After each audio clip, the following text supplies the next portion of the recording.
Hello friends, welcome to my channel. मैं हूं खुशबू और आज के इस वीडियो में हम ये सिंपल और एलिगेंट सा ब्यूटीफुल सा बेबी डिटेलिंग फ्रेम बनाना सीखने वाले हैं। तो वीडियो को एंड तक ज़रूर देखिएगा, बीच बीच में स्किप मत कीजिएगा, क्योंकि इससे आपको जो मैं छोटे छोटे स्टेप्स दिखाने वाले हूँ वो आपके समझ में नहीं आएंगे। तो चलिए शुरू करते हैं। सबसे पहले हम इसमें जो हम मटेरियल लेना है वो मैं आपको दिखा देती हूँ, कौन कौन से प्रोडक्ट्स हम यूज़ करने वाले हैं। ये फ्रेम मैंने बनाया है 12 इंच का, तो मैंने यहाँ पे 12 इंच का मोल्ड लिया है। मोल्ड को क्लीन करने के लिए सेलो टेप, सीजर्स। इसके अलावा हमें जो कलर्स यूज़ करने हैं, पिंक कलर का माइका पाउडर और वाइट पिगमेंट, ये कलर्स लिए हैं। Plastic cups, paper cups, wooden sticks, सबसे इम्पोर्टेंट ये जो वेइंग स्केल है जिसे हम वेट करते हैं वो, और ये है रेज़िन। ये यहाँ पे मैंने 3:1 का रेशियो वाला रेज़िन यूज़ किया है। तो हम यहाँ पे जिस रेशियो का और जिस ब्रांड का रेज़िन यूज़ करेंगे, उसी ब्रांड का और इसी रेशियो का हम यहाँ पे हार्डनर यूज़ करेंगे। अलग अलग हार्डनर और रेज़िन नहीं लेना है। तो चलिए स्टार्ट करते हैं। सबसे पहले हम यहाँ पे सेलो टेप का एक छोटा सा पीस लिया है और मोल्ड को इस तरह से क्लीन कर देते हैं। अगर आपने नया मोल्ड लिया है तो उसको क्लीन करने की ज़रूरत नहीं है, लेकिन अगर आप इसे बार बार यूज़ करते हैं, ये हमें क्लीन दिखता है लेकिन ये क्लीन दिखता नहीं है, होता नहीं है। तो देख सकते हैं आप सेलो टेप में कितनी डस्ट लगी हुई है। तो इस तरह से हमें क्लीन कर देना है। और यहाँ पे जो कॉर्नर्स है, वहाँ पे कॉर्नर्स पर हमारी ये इस तरह से क्लीन नहीं होगा, तो इसके लिए हमें और एक दूसरा पीस लेना है और उसे अपने फिंगर्स पे इस तरह से लपेट देना है। लपेट के सारे कोनों में इस तरह से घुमा लेना है और हमें क्लीन कर देना है। चलिए अब हम स्टार्ट करते हैं रेजिन का मेज़रमेंट। तो अभी ये 12 इंच का बड़ा फ्रेम है, तो मुझे एक एक ग्लास में जो 150 ml तक रेजिन हमारा इसमें समा जाता है, तो वो इसमें नहीं चलेगा। तो मैं यहाँ पे 2 ग्लास यूज़ करूँगी। एक ग्लास में मैं 35 ml लूँगी हार्डनर। सबसे पहले हमें हार्डनर ही लेना है, क्योंकि हार्डनर क्या होता है, वो पतला होता है, थिन होता है, तो ग्लास में नीचे चिपकता कम है। अगर आप सबसे पहले रेजिन लेंगे तो मिक्स करने में बहुत सारी प्रॉब्लम्स आएगी, बहुत नीचे से स्टिक्स घुमाना पड़ेगा। तो सबसे पहले हमने हार्डनर लिया है 35 ग्राम्स, और मैं डायरेक्ट इसके ऊपर 140 ग्राम तक हाँ रेज़िन लेके 140 ग्राम इसका वेट कर रही हूँ। अगर आपको नहीं समझ में आता है तो 35 ग्राम्स आप सबसे पहले हार्डनर लीजिए और 105 ग्राम्स रेज़िन लीजिए। अलग अलग मेज़रमेंट भी कर सकते हैं। ये जो मैंने प्लास्टिक के ग्लव्स पहने हैं, ये ज़रा मुझे कंफर्टेबल नहीं होता है, क्योंकि साइज़ में थोड़े से बड़े होते हैं। लेकिन मैंने जो वो ब्लू कलर के जो हमारे ग्लव्स आते हैं, जो रबर ग्लव्स होते हैं, वो मैंने मंगवाए हैं, लेकिन अभी आए नहीं हैं, तो मैं इसका यूज़ करती हूँ। वैसे बड़े फ्रेम में मुझे ये प्लास्टिक ग्लव्स में मज़ा नहीं आता है। अब इसमें हमें मिक्स करेंगे। मिक्स करने के लिए आप देख सकते हैं, मैं एकदम धीरे धीरे मिक्स करना आपको एकदम ठीक से बता रही हूँ कि इस तरह से हमें एक ही डायरेक्शन में स्टिक घुमाना है, और ना ही बहुत ज़्यादा धीरे से और वही बहुत ज़्यादा फास्ट। क्योंकि अगर हम बहुत स्लोली स्लोली करेंगे तो हमारा जो इसका पॉट लाइफ होता है 30 मिनट का, वो हार्ड होना शुरू हो जाएगा, और बहुत फास्ट करेंगे तो बहुत ही ज़्यादा बबल आएंगे। अब मैंने दोनों ग्लास में ऐसे कर लिया है। ये मैंने सबसे पहले किया था जिसमें ज़्यादा है, तो उसमें बबल्स कम हो गए हैं, और जो मैंने बाद में लिया था उसमें थोड़े बबल्स थे, वो 5 मिनट में सेट हो जाते हैं। अभी हम बनाएंगे, हमें जो कलर्स चाहिए। अभी मैं आपको सिखा रही हूँ कि डायरेक्ट ग्लास में आप कलर्स मत बनाइए, क्योंकि ये जो पेपर कप्स है उसमें आप थोड़ा थोड़ा रेजिन ले लीजिए सबसे पहले, और उसके अंदर आप मैंने एक में पिंक माइका पाउडर लिया है और एक में वाइट पिगमेंट लिया है। अभी अगर हम अकेला माइका पाउडर यूज़ करते हैं, माइका पाउडर का जो टेक्सचर होता है वो थोड़ा सा ट्रांसपेरेंट वाला होता है, तो हमारी फ्रेम थोड़ी सी ट्रांसपेरेंट हो जाएगी। इसलिए हमें इसमें पिगमेंट भी यूज़ करना है। वैसे मुझे ये फ्रेम ट्रांसपेरेंट नहीं चाहिए और इतने डार्क कलर भी नहीं चाहिए, तो मैं इसको लाइट बनाऊंगी, और कैसे बनाऊंगी ये हमें देखना है। अभी ये जो वाइट हमने पिगमेंट लिया है, मैंने वो माइका पाउडर ठीक से मिक्स करके रख दिया है। अभी इसमें वाइट पिगमेंट ग्लास के एकदम नीचे तक हम ठीक से मिक्स करेंगे, ताकि उसका जो लंप है वो ना रह जाए। अगर लंप रह जाएगा तो फ्रेम में नीचे दिखेगा जब ड्राई हो जाएगा तब। तो हमें इस तरह से धीरे धीरे करके एकदम कम्प्लीटली ठीक तरह से मिक्स कर देना है।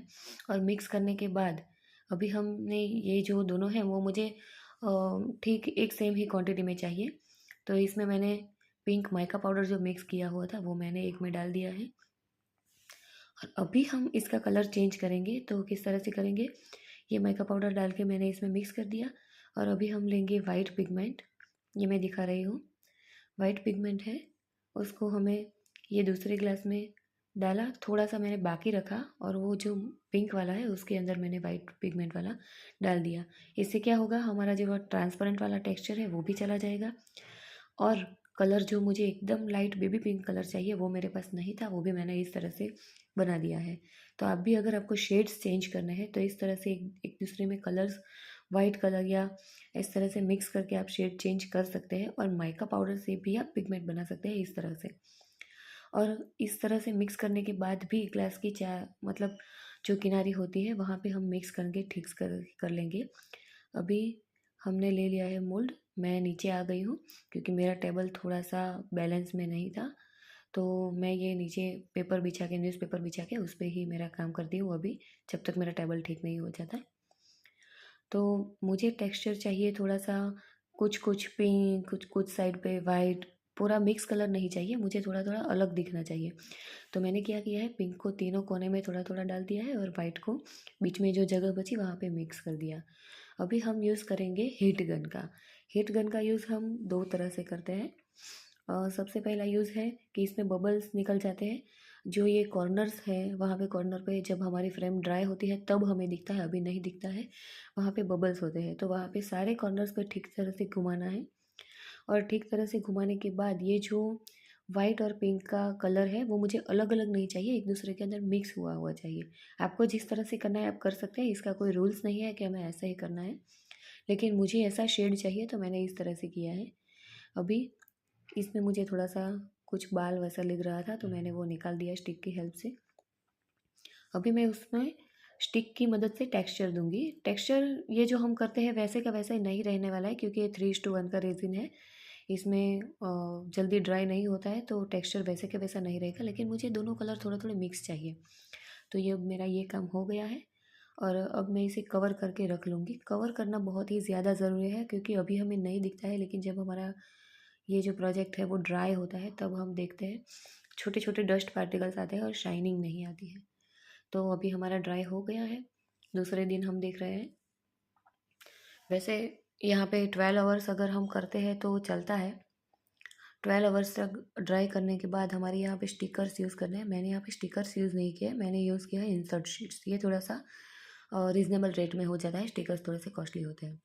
तो मैंने जिस तरह से मुझे रखना है वैसे मैंने सबसे पहले सेट किया है। आप 2-4 बार अलग अलग तरह से ट्राई कर लेना कि किस तरह से हमें चाहिए, कि यहाँ पे फ़ोटो रखेंगे तो अच्छा लगेगा, यहाँ पे रखेंगे तो अच्छा लगेगा। इस तरह से सबसे पहले सब कुछ सेट कीजिए, उसके बाद ही स्टिक कीजिए। तो मैंने ये सेट कर लिया है कि मुझे इस तरह से तीनों फ़ोटोज़ बीच में चाहिए। एक बेबी का बर्थ का फ़ोटो है, एक उसका 1 ईयर का फ़ोटो है और एक उसके फर्स्ट ईयर पे मम्मी पापा दोनों के साथ फ़ोटो है। और बाकी जो डिटेलिंग्स है, जो इसका वेट है, हाइट, मतलब कि बर्थ डेट है, वो सब मैंने साइड साइड पे सबसे पहले एडजस्ट कर लिया है। और यहाँ पे जो हम यूज़ करते हैं या तो फिर ग्लिटर्स यूज़ करते हैं या तो फिर रियल फ्लावर्स यूज़ करते हैं। अभी रियल फ्लावर्स भी कॉस्टली होते हैं और कस्टमर को इतना कॉस्टली नहीं चाहिए था, उसको थोड़ा सा चाहिए था, साइज़ भी बड़ा चाहिए और रीज़नेबल रेट भी चाहिए। तो मैंने ये फ्लावर्स के इंसर्ट शीट्स आते हैं फ्लावर्स के डिज़ाइन वाले, वो मैंने यूज़ किए हैं। अभी मैंने सब कुछ तीनों के फ़ोटो स्टिक कर लिए हैं। इंसर्ट शीट को हमें स्टिक नहीं करना है, उसको हमें क्या करना है कि जब हम रेज़िन डालेंगे उसके बाद उसके अंदर हमें डालना है, ठीक है? वो मैं आपको बता रही हूँ। अभी हम रेज़िन लेंगे। रेज़िन मैंने लिया है 40 ग्राम्स हार्डनर और 120 ग्राम्स रेज़िन। ये कुछ एक ग्लास में ज़्यादा ही हो गया था, आप इतना ज़्यादा मत लेना क्योंकि मिक्स करते वक्त यहाँ पे साइड साइड पे गिरेगा तो रेशियो थोड़ा सा इधर उधर हो जाएगा, तो शायद स्टिक ना हो धीरे से ठीक तरह से। तो मैंने ध्यान रखा था और नीचे मैंने एक मोल्ड भी ले लिया था जो मेरा पुराना पड़ा हुआ था। वैसे आप नया भी ले सकते हो, मोल्ड मोल्ड का कोई प्रॉब्लम नहीं है। इसको भी मैंने आगे आपको दिखाया उसी तरह से, ये मैं फास्ट फॉरवर्ड करके दिखा रही हूँ क्योंकि मैं आगे आपको ठीक तरह से बता चुकी हूँ। तो अभी हम क्या करेंगे, फ़ोटोज़ हमारे स्टिक हो गए हैं और बाकी सारी जो चीज़ें हैं वो हम निकाल देंगे। यहाँ पे मैंने वो ध्याना वाला स्टिकर्स था वो मैं निकालना भूल गई थी, इंसर्ट शीट, आप ध्यान से करिएगा। तो इस तरह से हमें सबसे पहले रेज़िन डालना है और इसके अंदर हमें एक एक करके, हमने जहाँ पे जगह डिसाइड की थी कि यहाँ पे हम क्या रखेंगे वो हमें रख देना है। और इसके ऊपर ठीक तरह से रेज़िन आ जाए, उसे स्टिक से ठीक तरह से ऊपर से रेजिंग कवर कर देना है ताकि ये फ्लोट ना हो, पूरी तरह से तैरने ना लग जाए कि यहाँ से यहाँ घूम रहा है, सब कुछ फ़ोटो के ऊपर सब कुछ ब्लेंड हो रहा है, ऐसे ना हो जाए। उसके ऊपर हमें ठीक तरह से अपनी जगह प्लेस कर देनी है, कुछ टेढ़ा मेढ़ा नहीं है, सब कुछ टिकर सब कुछ ठीक है, ये सब हमें देख लेना है। और बाकी का जो रेजिन है अब हमें उसके ऊपर डाल दिए। तो अभी हम फिर से हीट गन का यूज़ करेंगे। हीट गन से फिर से वही प्रोसेस है, लेकिन इसमें हमें कलर्स ब्लेंड नहीं करना है, इसमें हमें सिर्फ और सिर्फ बबल्स रिमूव करने हैं। और बबल्स रिमूव करने के बाद भी मैं तो ये आपको सजेस्ट करूँगी कि 5-10 मिनट के बाद या आधा घंटा तो नहीं बोलूँगी, 5 या 10 के मिनट के बाद अगर हमने कवर किया हुआ है तो फिर से खोल के देख लें, मोबाइल की टॉर्च करके देख लें ठीक तरह से कि कहीं पे बबल रह गया है कि नहीं। अगर बबल रह गया है तो उसे सेफ्टी पिन से या किसी से बबल से बर्स्ट कर दें। अभी हम इसमें डेकोरेशन में मुझे ज़्यादा कुछ ग्लिटर्स और वो कुछ मुझे नहीं चाहिए, तो ये जो ग्लास फायर पिट्स आते हैं जिसमें गोल्डन कलर का शेड है ऑलरेडी, वो वाला मैंने यूज़ किया है। वो मैं सिर्फ़ और सिर्फ नीचे की तरफ ही स्टिक करूँगी, क्योंकि मुझे सब कुछ वो मैसअप किया हुआ सब कुछ गंदा गंदा नहीं चाहिए, एकदम एलिगेंट सा उन लोगों को चाहिए था कस्टमर को। तो मैंने इस तरह से बनाया है। तो इसके लिए हमें क्या करना है कि बहुत ज़्यादा सभी जगह पे जहाँ खाली जगह है सब जगह पे ग्लिटर और वो सब मत डालिए, थोड़ा थोड़ा जगह बीच बीच में खाली भी रखिए ताकि इसका टेक्सचर कुछ अच्छे से दिखे, सब कुछ मैसअप ना हो जाए, गंदा ना दिखे। तो अभी मैंने इसको भी कवर करके रख दिया था और इसके लिए हमें ड्राई करने के छोड़ना है 24 आवर्स तक। इसके अभी 24 आवर्स हो चुके हैं और हम मिलते हैं दूसरे दिन। तो दूसरे दिन अब इसको हम डिमोल्ड करेंगे। डिमोल्ड भी धीरे धीरे ही करना है, अचानक से खींचना नहीं है, क्योंकि मोल्ड अगर हमारा एक तरह से चिपका होगा तो ख़राब हो जाएगा। देख सकते हैं कितना प्यारा सा ये जो डिटेलिंग फ्रेम बना है। अगर फ्रेंड्स आपको भी इस वीडियो से कुछ सीखने को मिला है, अगर आपको ये वीडियो अच्छा लगा है तो प्लीज़ और लाइक कीजिएगा और चैनल को सब्सक्राइब कीजिएगा। और अगर आपको कुछ भी समझ में नहीं आया है तो कमेंट करके ज़रूर बताइए। चलिए मिलते हैं अगले वीडियो में।